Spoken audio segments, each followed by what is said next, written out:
जय हिंद। देखिए, आज हम बात करेंगे आज के काली दिवस के रूप में कि पूरा का पूरा आज 25 जून भारतवर्ष में क्यों काला दिवस मनाया जाता है। तो हमारे देशवासियों, आज के दिन ही जो है इस धरा पर, जो कि मदर ऑफ डेमोक्रेसी है,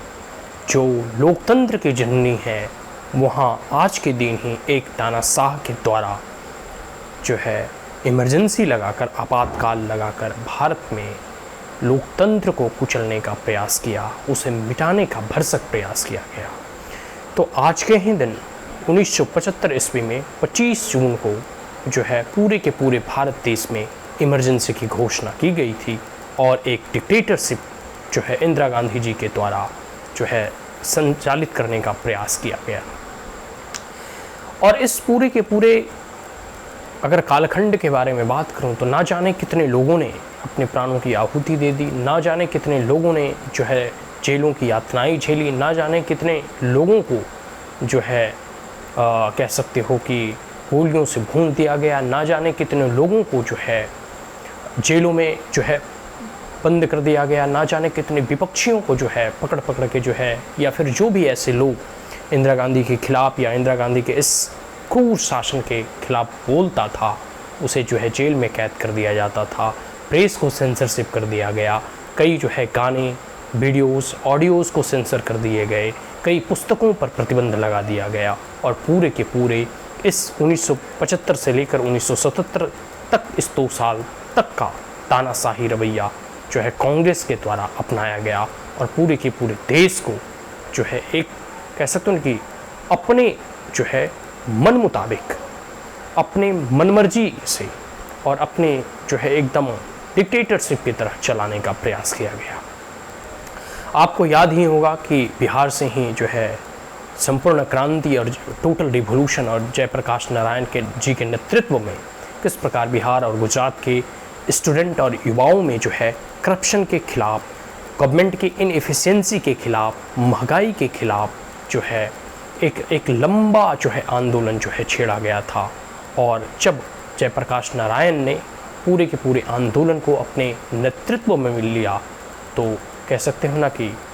दिल्ली में बैठे इंदिरा गांधी की सरकार थर्रा उठी, काँप उठी, डर उठी और भयभीत हो उठी। और तो और जब 22 जून को जो है न्यायालय के द्वारा जो है इंदिरा गांधी की सदस्यता 6 वर्षों के लिए रद्द कर दिया गया था, क्योंकि उसमें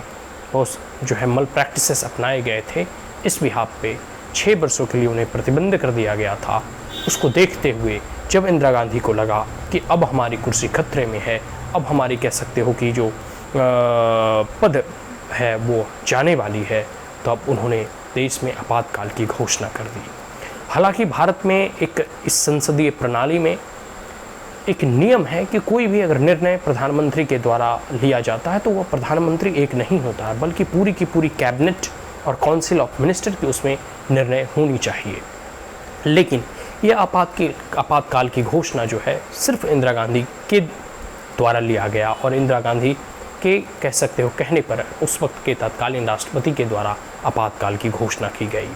और इस आपातकाल लागू हो जाने के बाद जो है काउंसिल और कैबिनेट की मीटिंग बुलाई गई, और जिसमें कई एक काउंसिल और कैबिनेट के मेंबर जो हैं इस इमरजेंसी के खिलाफ थे, इस आपातकाल के खिलाफ थे। लेकिन इंदिरा गांधी अपनी कह सकते हो अड़ियल रवैया अपनाते हुए किसी की बात नहीं सुनी और आपातकाल को जारी रखा।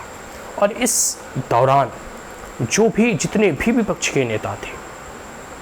जो भी इंदिरा गांधी के खिलाफ जो है आवाज़ उठा रहे थे, जो भी लोकतंत्र के और लोकतांत्रिक मूल्यों को बचाने और उसे संरक्षित करने का प्रयास कर रहे थे, उन तमाम विपक्षी दलों को, उन तमाम विपक्षी नेताओं को जो है जेल में कैद कर दिया गया, जेल में बंद कर दिया गया। इसके बाद आप देखोगे तो आरएसएस जैसी जो है राष्ट्रभक्त और देशभक्त संगठन को भी जो है प्रतिबंध करने का प्रयास जो है इंदिरा गांधी ने किया। इसके बाद देखोगे तो प्रेस पर जो है सेंसरशिप लगा दिया गया। किस प्रकार से जो है प्रेस के लोगों ने जब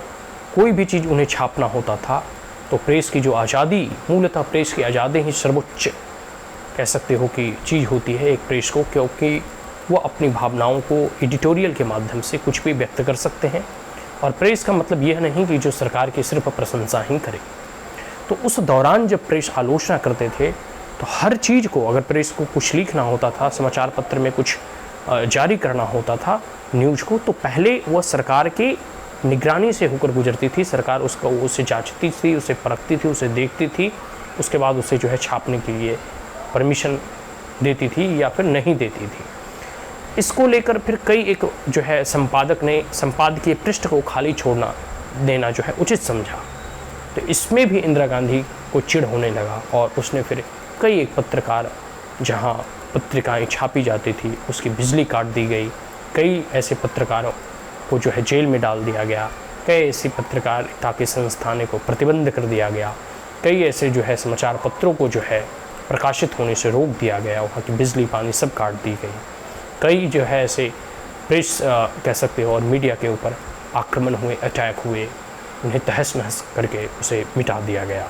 तो ये सब जो है पूरे के पूरे इस शासन तानाशाही रवैये को अपनाते हुए ना जाने किस प्रकार से जो लोकतंत्र के मूल्य थे, जो मौलिक अधिकार थे, राइट टू एक्सप्रेशन, उसका हनन करने का प्रयास किया गया इस इमरजेंसी और आपातकाल के दौरान। ना जाने सैकड़ों और हज़ारों लोगों को ज़बरदस्ती पकड़ पकड़ के नसबंदी करा दी गई। अच्छे उपचार, अच्छे दवाइयाँ ना मिलने के कारण इससे कई लोगों की जानें चली गई। किस प्रकार से पूरा का पूरा जो है ना देश में एकदम एक डिक्टेटरशिप का माहौल बनाया गया, किस प्रकार से आरएसएस जैसे संगठनों को प्रतिबंध कर दिया गया। और जो भी लोग इनके खिलाफ, इन सरकार के खिलाफ अगर एक शब्द भी कुछ भी बोल दे, चाहे वो गाना के माध्यम से, ऐसा कहा जाता है कि लता मंगेशकर के भाई के संगीत को जो है प्रतिबंध कर दिया गया, कई लोगों की पुस्तकों को प्रतिबंध कर दिया गया। तो जो इनको एक जो कह सकते हैं ना कि इनका जो एक पूरा का पूरा जो दावा है कुर्सी के ऊपर, बस कुर्सी इनकी बची रहनी चाहिए, इनकी कुर्सी खतरे में नहीं होनी चाहिए, इनकी कुर्सी जो है जानी नहीं चाहिए। सिर्फ और सिर्फ कांग्रेस और गांधी परिवार ही जो है प्रधानमंत्री पद के दावेदार है। और लगता है कि उस पूरे के पूरे भारत पर सिर्फ उन्हीं का परिवार जन्म लिया है शासन और हुकूमत करने के लिए। ऐसी वह परंपरा और बली जो है एक प्रकार से कह सकते हैं कि जैसे राजा महाराजाओं में उत्तराधिकारी होता था, ठीक उसी प्रकार के रवैया इनके द्वारा अपनाई गई। जब आज़ाद हुआ भारत, उस वक्त कांग्रेस एज ए मूवमेंट के तौर पर चल रहा था। तो महात्मा गांधी ने आज़ादी के बाद कहा कि अगर भारत में सही रूप से अगर लोकतंत्र की स्थापना करना है तो कांग्रेस को अब भंग कर दिया जाए, कांग्रेस को अब खत्म कर दिया जाए। लेकिन धीरे धीरे जो है कुटिल और चतुर जो है कह सकते हो कि नेहरू ने तमाम जो बड़े बड़े लीडर थे उन्हें साइडलाइन करते चले गए और सरदार पटेल की मृत्यु के बाद पूरे के पूरे कांग्रेस पर अपना कब्जा जमा लिया। 1947 से लेकर 1954 तक जो है वो कांग्रेस के अध्यक्ष भी बने रहे और भारत के प्रधानमंत्री भी बने रहे। उसके बाद कई एक कांग्रेस के वरिष्ठ नेता पे होते हुए भी इंदिरा गांधी अपनी पुत्री को जो है कांग्रेस का अध्यक्ष बना दिया। फिर लाल बहादुर शास्त्री के देहांत के उपरांत जो है आप उनकी भी देहांत को लेकर कई एक षड्यंत्र की कहानियाँ आप लोग सुनते ही होंगे। तो लाल बहादुर शास्त्री के देहांत के बाद जो है किस प्रकार से इतने बड़े बड़े कांग्रेस के लीडर होते हुए भी इंदिरा गांधी को प्राइम मिनिस्टर बनाया गया कि मतलब एक प्रधानमंत्री का बेटी जो है तुरंत प्रधानमंत्री के सीट पर जो है काबिज हो जाती है और एक लंबे समय तक पार्टी और पूरे के पूरे प्रधानमंत्री पद पर दोनों को जो है दोनों जगहों पर जो है इनकी कब्जा जारी रहा। आने के बाद आप देखोगे किस प्रकार से 20-20 साल तक लगातार कांग्रेस की अध्यक्षा सोनिया गांधी बनी रही। कोई डेमोक्रेटिक मूल्य, जो लोकतांत्रिक मूल्य होते हैं, कोई कांग्रेस में इंटरनल डेमोक्रेसी नहीं था। अभी भी जो है लोगों के दबाव में आकर, और क्योंकि राहुल गांधी ने इस्तीफ़ा दे दिए उसके बाद जो है मल्लिकार्जुन खड़गे को अभी एक प्रकार से कह सकते हो कि अध्यक्ष बनाया गया। वो अभी राहुल गांधी के इस्तीफ़ा देने के बाद, अन्यथा जो सोनिया गांधी थी वो राहुल गांधी को ही अध्यक्ष बनाई थी। तो पूरे के पूरे ये कांग्रेस का शासनकाल ही रहा है ऐसा कि एक कह सकते हैं कि एक डिक्टेटरशिप वाला माहौल, एक फैमिली पार्टी पॉलिटिक्स कि हमारा ही बेटा या तो अध्यक्ष बनेगा या प्रधानमंत्री बनेगा। अब क्योंकि राहुल गांधी की सदस्यता चली गई है, इसको लेकर अब चर्चा यह है कि सोनिया गांधी को प्रियंका वाड्रा को जो है प्रधानमंत्री पद के दावेदार के रूप में पेश किया जाएगा। लेकिन वह आने वाला समय ही बताएगा जब कांग्रेस सीटें 2024 में जीतेगी तब। लेकिन एक बातें तो तय है कि इस कह सकते हो कि तानाशाह रवैये और एक प्रकार से कह सकते हो कि पूरे के पूरे 1975 में जो डिक्टेटरशिप अपनाया गया था, उसके बाद जनता ने उन्हें सही रूप से प्रत्युत्तर 1977 में दिया, जब इंदिरा गांधी को शासन की कह सकते हो कि कुर्सी से उठाकर दूर फेंक दिया और जनता पार्टी की गवर्नमेंट बनी। तो इस जनता को जो है लोकतंत्र पसंद है। इस पूरे के पूरे देशवासियों को लोकतांत्रिक मूल्यों पे भरोसा है, लोकतंत्र के मंदिर पर विश्वास है। और हमारे वेद और कह सकते हो कि पुराणों में भी जो है सभा और समिति का जिक्र है। India is the mother of democracy.